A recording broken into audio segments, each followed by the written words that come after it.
नमस्कार दोस्तों, मैं सीमा आप सभी का स्वागत करती हूँ अपने चैनल में। कैसे हैं आप लोग? उम्मीद करती हूँ कि आप लोग स्वस्थ और मस्त होंगे और अपने अपने ज़िंदगी में खूब खुश होंगे।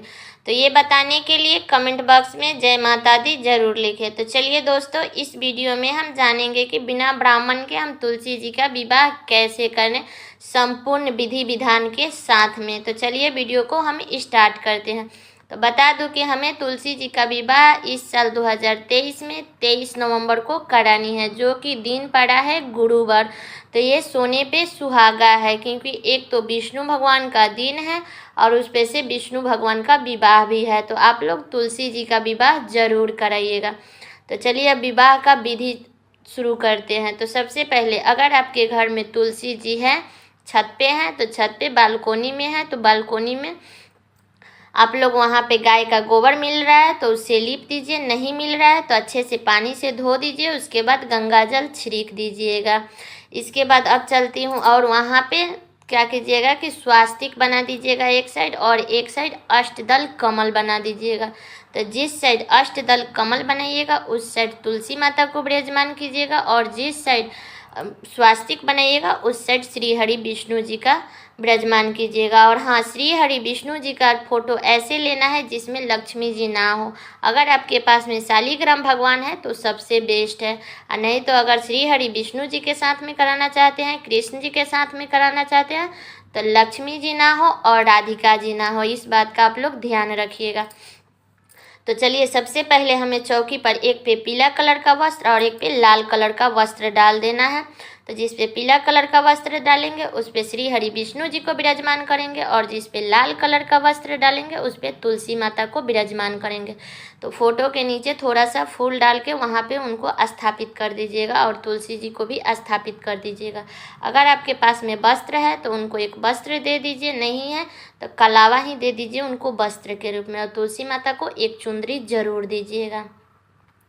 तो ये हो गया। अब बता देती हूँ कलश स्थापित। तो सबसे पहले हमें विवाह बिना कलश का नहीं होता है, उसमें 56 कोटि देवता का वास होता है, इसलिए हमें विवाह में चाहे कोई भी पूजा पाठ हो तो उसमें कलश स्थापित जरूर करना चाहिए। तो आप लोग भी जरूर कीजिएगा। तो सबसे पहले एक लोटा ले लीजिएगा, लोटे के ऊपर स्वास्तिक बना दीजिएगा, और लोटे में जल भर के लोटे के गले में कलावा लपेट दीजिएगा और उसके चौकी पर विराजमान कर दीजिएगा, नीचे में चावल रख करके। अगर आप एकादशी के दिन ये सब कर रही हैं तो चावल ना लें, गेहूं ले लें, और कलश को स्थापित कर दें। स्थापित करने के बाद उसमें कलश में आप सुपारी, सिक्का, हल्दी, पान के पत्ता और पुष्प उसमें डाल दें, और उसके बाद उसमें आम का पलोर डाल दें, और कलश के ऊपर थोड़ा सा गेहूं या चावल रख दे, उसके ऊपर से दीपक रख दे। तो ये हो गया, कलश का हो गया। अब बता देती हूँ कि हमें वहाँ पे गणेश जी भी जरूर रखना चाहिए, क्योंकि कोई भी पूजा पाठ हम करते हैं तो गणेश जी के बिना कोई भी चीज़ अधूरा रहता है। किसी भी पूजा पाठ में सबसे पहला पूजा हम गणेश जी को करते हैं। तो अगर आपके पास में गणेश जी का मूर्ति है तो वो वहाँ पे विराजमान कर दीजिए, नहीं है तो सुपारी से बना लीजिए, और गणेश जी को एक कलावा अर्पित जरूर कीजिएगा वस्त्र के रूप में। अब चलिए विवाह का विधि शुरू करते हैं। तो श्री हरि विष्णु जी को आप लोग जनेऊ जरूर दीजिएगा, क्योंकि जनेऊ के बिना विवाह नहीं होता है, और एक वस्त्र दे दीजिएगा। तो ये हो गया। अब बता देती हूँ कि सबसे पहले विवाह में हल्दी का रस्म होता है। तो हल्दी की रस्म हमें कैसे करनी है, तो आप हल्दी ले लीजिए, उसको पानी में घोल दीजिएगा, और घोल करके फिर श्री हरि विष्णु जी के चरण में 5 बार 7 बार आप लगा दीजिएगा। उसके बाद वही हल्दी तुलसी माता को लगा दीजिएगा, और एक चंदन जरूर लगाइएगा श्री हरि विष्णु जी को हल्दी का। और हाँ, अगर आपके पास में ईख मिल रहा है तो ईख का मंडप जरूर बनाइएगा, क्योंकि तुलसी माता का विवाह ईख के मंडप से ही होता है। अब चलिए बता देती हूँ, उसके बाद हमें मेहंदी का रस्म करते हैं। तो मेहंदी का रस्म भी आप मेहंदी ले लीजिए, श्री हरि विष्णु जी को मेहंदी उनके हाथ में लगा दीजिए, और फिर तुलसी माता को लगा दीजिएगा। तो ये हो गया। अब अगला बता देती हूँ कि शादी सिंदूर का रस्म, तो वो हमें कैसे करनी है। तो आप सिंदूर ले लीजिए, उसके बाद चांदी का सिक्का है तो चांदी के सिक्के से, ना है तो अंगूठी से भी आप लोग रस्म कर सकते हैं, अंगूठी से भी होता है। तो सिंदूर ले लीजिए, फिर श्री हरि विष्णु जी के हाथ में छुआ दीजिए, उसके बाद आप तुलसी माता को सिंदूर लगा सकते हैं, क्योंकि हम पूरा कार्तिक तुलसी माता को सिंदूर नहीं लगाते हैं, क्योंकि कार्तिक एकादशी के दिन हमें तुलसी माता का विवाह कराना रहता है, तो इसलिए हम कार्तिक में तुलसी माता का सिंदूर नहीं लगाते हैं। तो ये हो गया। अब चलिए गठबंधन करा देते हैं। तो गठबंधन हम कैसे करेंगे, तो एक हल्दी ले लीजिए और एक सिक्का ले लीजिए और एक पुष्प ले लीजिए और श्री हरि विष्णु जी को जो वस्त्र आप दी है तो उसमें बांध दीजिए और उसमें से कलावा लेकर के तुलसी माता तक आप लोग कलावा बांध के फिर आप गठबंधन करा सकते हैं।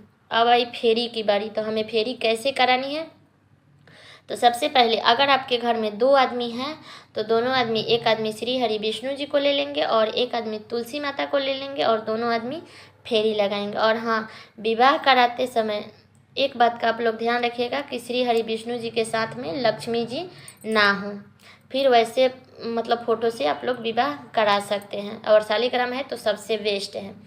तो फेरी हमें कैसे लगवानी है, तो एक नारियल ले लीजिए।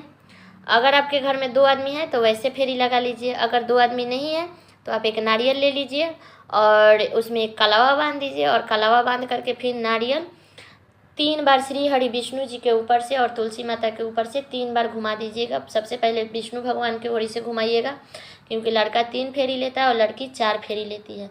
उसके बाद जब 3 फेरी हो जाएगा फिर तुलसी जी के साइड से आप लोग 4 फेरी ले लीजिएगा, तो फेरी का रस्म हो जाएगा।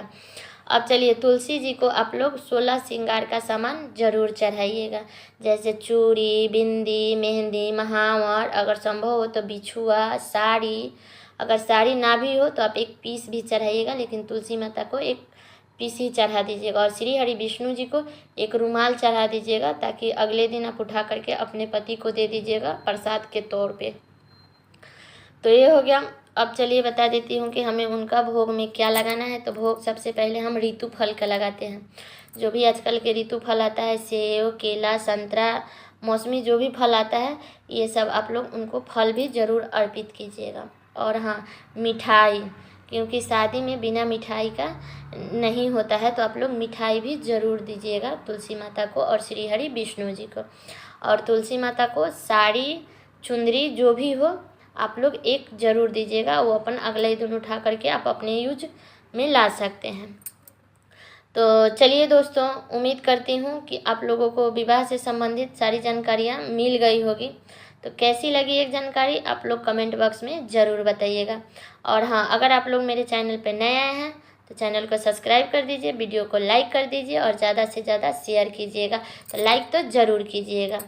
तो चलिए, मिलती हूँ अगले वीडियो में, तब तक के लिए नमस्कार।